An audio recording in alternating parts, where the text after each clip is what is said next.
Hi guys, and welcome back to my channel. Thank you for joining me. I hope you've had a lovely weekend and week. I've had a great one. I'm doing so well, but I want to thank you so much for coming to my channel. And today I'm basically just I guess bringing you some of the projects that I've been doing in the house. Um, we did break the kitchen some time back, but I just did not show you that footage.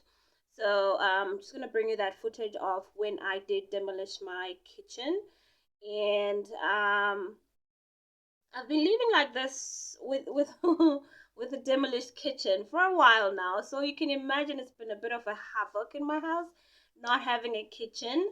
Well, I guess I will get to that position of actually just doing a full kitchen, and I have so many ideas which I will show you somewhere here of what I want to do to my kitchen.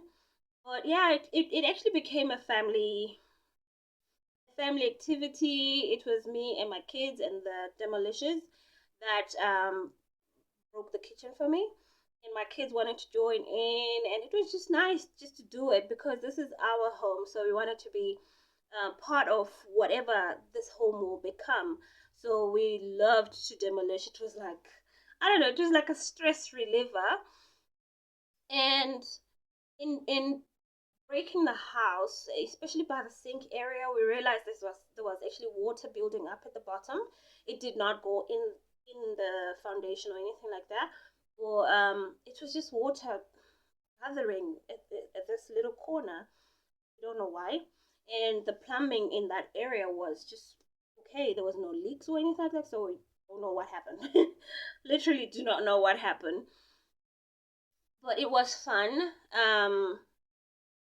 Like I mentioned in my previous videos, that the kitchen was the first thing that I wanted to have done in my house. But unfortunately, in my yard, there's a couple of trees, and one of the trees fell. It fell over the house. A part of it fell on the house. And that got me really scared for me and my kids. So I thought, okay, fine. That was the most important thing to do, to make sure that the tree that had fallen, or the branch that was like over this room where I am right now, because the tree was behind you guys. So the tree was huge. It was big. So the part of it, remember those times when there was rains? I think it was February, somewhere around there. Those heavy rains, and there was a bit of wind as well. So in one of those nights, it fell over, and I didn't even hear it because it wasn't like a big gash, but it fell. It fell on the house, which was something I couldn't fix myself.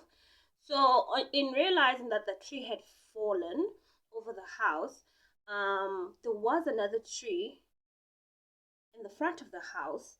It's one of those like palm trees. But every time it rained, we would get struck by a lightning. And every time it felt like it was hitting into my soul. So upstairs where my son's bedroom is a light box. I don't know what you call them. You know those roofs that are made of glass. So right there you would see like a bolt, like a lightning bolt going down. And I was just so scared for my son, one, and for the whole house and my kids. I was just, every time it rained, you'd hear this shwa. And it happened most probably about 5 times when we had those rains. And then twice it struck the tree next to it, and it struck it twice, and the big branches, it was really, really big branches, fell. Were cut off, and one of it fell into the pool. So it was a lot. And then next to the pool, next to the pool, there was another tall tree. If you go back into my video, you'll see the guys cut the tree down. And that tree was very tall, and every time it would rain, this tree would literally be going like this, from side to side. And I'll be sitting down in my living room looking at this tree while it's raining, thinking, please don't fall on my neighbor's house. Please don't fall on my neighbor's house. It was an ongoing prayer, guys.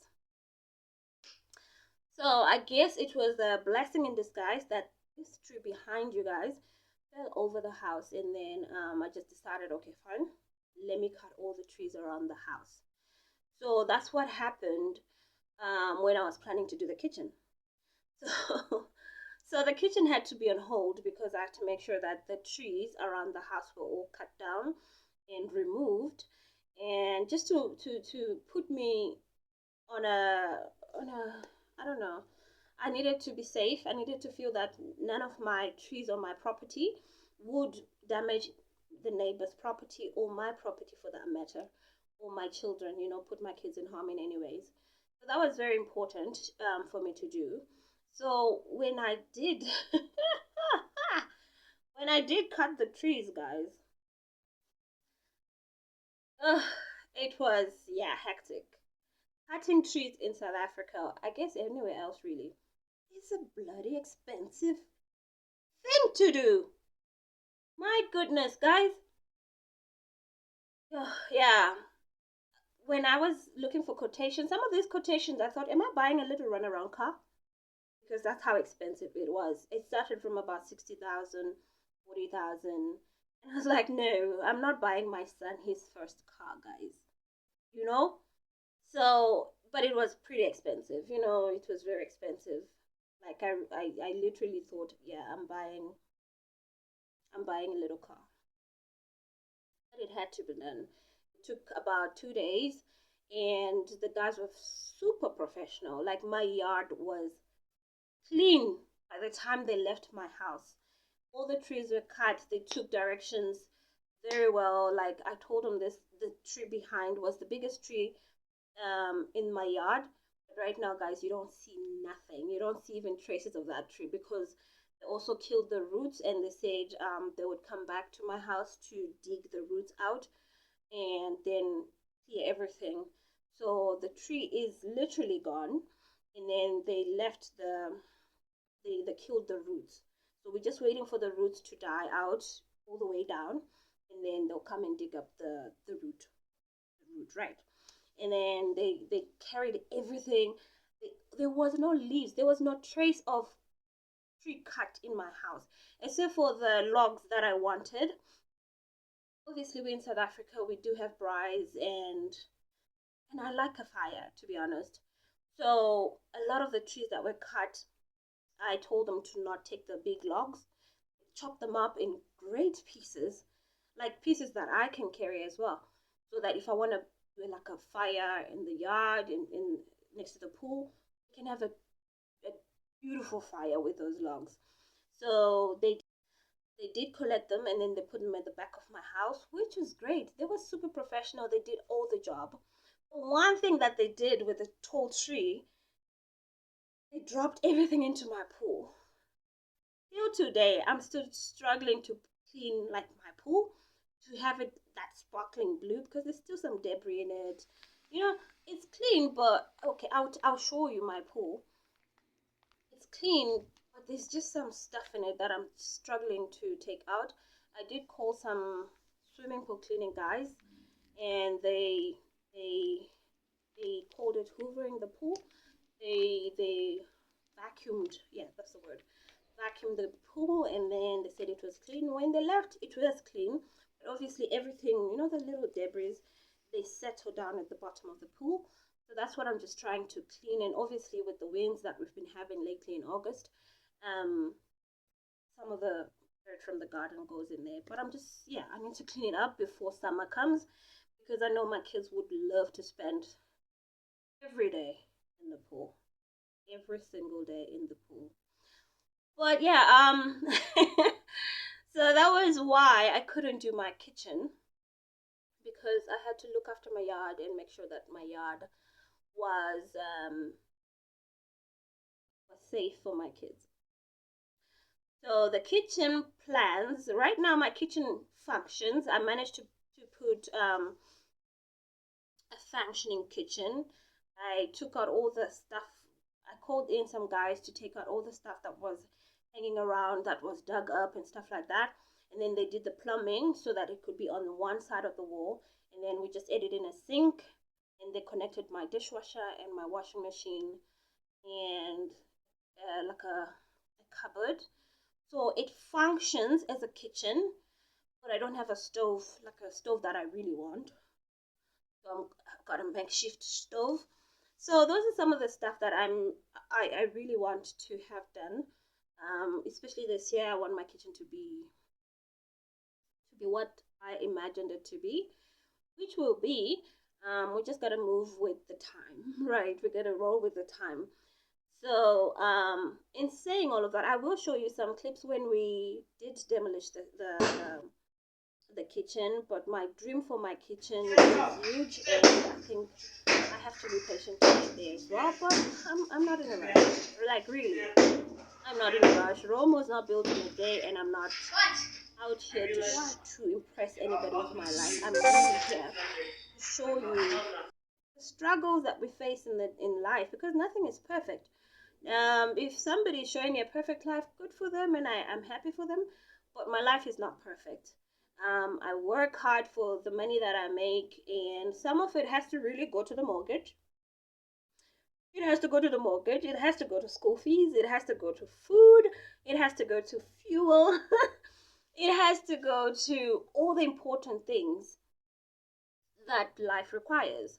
So, making sure that I have food for my kids are safe, making sure I take them to school and they come back, making sure that we have this roof and these four walls, even if we're sitting on the ground or we're sleeping on the ground, but at least if we have a roof and four walls and they eat. I'm grateful, God. Like really, I'm grateful, because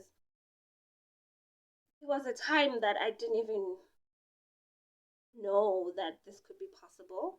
So what I'm basically saying to you is that I'm living in answered prayers. I'm living in answered prayers. And as a single mom, um, a lot of things have been hard, but also the grace of God is there. Hey, the grace of God is there. When I'm at my weakest and I'm thinking, God, I cannot do this. I've tried. He surprises me. Like God still tells me, hey, you're Diana. What I put in you is gonna sustain you. Guys, it's hard. This life is hard, I understand. But I'm constantly reminding myself of the things that I have in life. My greatest gift will always be my kids. My greatest gift will always be my kids. My greatest struggle will always be trying to be a good mom for them. And it's not easy, especially now that I am a single mom or a single woman, and I am mothering and fathering my kids, in terms of just being with them. you know it's hard because now they're growing into teens. My son is 14, and my my daughter is 11. She just turned 11, and they have all these emotions that they're trying to I don't know, they're trying to know and find out about themselves. And I have mine, and now I must deal with theirs, and I must see which way to communicate amongst the three of us. I have my own things. I'm a woman. I do what single women do, but at the same time I have kids. And I must deal with my kids' emotion, and I'm trying the best that I can do in this home that we've been given by God, and just doing life all together. I am I'm happy. I'm happy, but also I'm learning. Yeah, I think that's the best way to say it. I'm learning, and these things that get hard, and these things that are so easy now, and these things that I've understood to kind of, maneuver around them and do. And obviously, life throws you a curveball sometimes when you're thinking, oh, I'm good with this relationship, I'm good with that relationship, and life throws you a curveball. And you're like, oh, maybe I'm good with my daughter in this side, and then they graduate, and then they develop into something else, or you develop into something else. But anyways, I'm rambling. Anyways, guys, so that's what I was up to. And then in the house of I've done certain changes. I bought these doorknobs in Portugal a long time ago when I was still living in Portugal. I loved them, and then I was like, one day I'll use them in my house. I never knew which house I would use them in. So we had a house in Portugal, we had a house in Ireland, and then now I have a house in South Africa. And to be honest, this home feels like me. Do you understand? If you know Diana, I this house was made for me. That's one thing I can tell you, that God makes no mistakes. God makes no mistakes. This house is Diana. So when I did then find my house, this house here, and I looked at these knobs, I'm like, I've always wanted to use these knobs in a home, but it feels so right to use them in this home. I mean, it's small little things, small details, but these are the details that make you you. Because whenever you visit my home and you know who Diana is, you can literally say, yes, there's no way this house could be anything else but Diana, because that's just who I am. I'm eccentric. I am okay. When we talk about design, I'm very eclectic, very much centric. I also like symmetry, and I like masculine colors. I like feminine colors. So there's all these bits and yeah in my house. But these knobs, I did put them on my wardrobe or my closet doors, and I was like, this is perfect. This is really, really nice. This is really me. So there's just little bits and bobs that I've done around the house. And like to be honest, I've been in this house now for about 9 months, 10 months. Wow, really? And I haven't done much in the house. But I'm looking forward to doing everything very, very slowly. And I've done other projects for other people. I am a home stylist and a home stager as well, amongst other things. So I've worked on 3 projects this year that I have done other people's homes, and these projects, some of it took about 3 months because this client of mine wanted to do a whole home revamp, like painting everywhere from top to bottom, bottom to top. Yeah, everything was done. So it was a project that we're doing very, very slowly. She knew exactly what she wanted, and she would call me maybe on color samples and just certain things that we needed to do. But when the house was done and her kitchen was done, we needed then she called me to style her home, and I just done that last week. It's amazing. It's fabulous, and she was very, very happy. So it's been a project that we were kind of meeting every now and then and doing all these things. And then the other project I did was in Waterfalls, and it was also just kind of styling the house and just adding personal touches to the house, which is something I'm very passionate about. Which is why I talk about my house. That if you do come to my house, you will know this is Diana's house. You will know if you know Diana's personality, you will know exactly this is Diana's house, because I love injecting personality into a home. I mean, there's those other people that don't care about it, and that's grand. And that's fine, especially when I work with clients. I do what the client says. The client is my boss. Hello. So I do what makes you happy. Well, in my house, there's a lot of personality, a lot of it. But I'm just not ready to do a home tour yet. I just done my bedroom, but it's not finished. So that's why I haven't done a lot of these home tours or whatever, because I'm just trying to grow and go very, very slowly on whatever I'm trying to do, because I'm a mom as well. I'm a mom, and I take great pride in that, and I take safety for my children very, very seriously. So I'm one of those moms. If school finishes at 1:30, trust me, I'm there at 1:30. Um, yeah, that's just one thing I really do like doing, making sure that my kids are safe, and I try, I try. Or those are that is one of the most important things that I must do. There's just making sure that my kids are with me. With me and they're safe, I guess. But amongst other things, yeah, I do get my time to do nothing, work, my home. So that's just it, guys. So, guys, I want to thank you so much for joining me and watching my video. I hope you liked what you saw. My name is Diana. I'm a mom of two, and I'm just living the best version of myself and trying to make the best for me and my children. Um, I just show you my lifestyle and the things that I do. So if you do like what you see, I hope you can come back and subscribe, or you can just click that button down below and subscribe. I'm trying to get to 1,000. I'm trying to get to 1,000, and we're close, guys. We're very, very close.